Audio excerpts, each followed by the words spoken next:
राज्य उत्पादन शुल्क विभागाच्या पथकाने शुक्रवारी सोलापूर शहर परिसरात 2 धाब्यांवर धाड टाकली।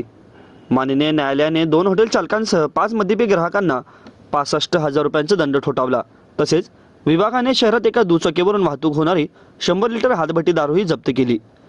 सविस्तर वृत्त असे की शुक्रवारी दिनांक 29 डिसेंबर रोजी सायंकाळच्या सुमारास राज्य उत्पादन शुल्क दुय्यम निरीक्षक कृष्णा सोळे यांच्या पथकाने सोलापूर तुळजापूर रोडवरील शेळगी हद्दीतील हॉटेल तुळजा या ढाब्यावर छापा टाकला।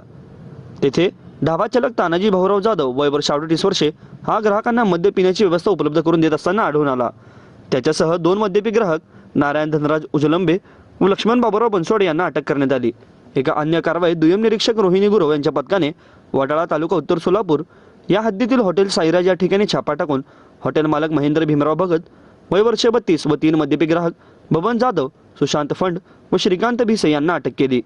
दोन्ही गुन्ह्यातील तपास अधिकाऱ्यांनी एकाच दिवसात तपास पूर्ण करून आरोपपत्र न्यायालयात सादर केले असता माननीय न्यायदंडाधिकारी प्रथम वर्ग दारूबंदी न्यायालय यांनी हॉटेल चालकांना प्रत्येकी 25,000 रुपये दंड तसेच दंड न भरल्यास 6 महिन्यांची साध्या कैद्याची शिक्षा व मद्यपी ग्राहकांना प्रत्येकी 3,000 रुपये दंड तसेच दंडाची रक्कम न भरल्यास 1 महिन्याची साध्या कैद्याची शिक्षा अशी शिक्षा सुनावली असता सर्व आरोपींनी दंडाची एकूण रक्कम 65,000 न्यायालयात जमा केली।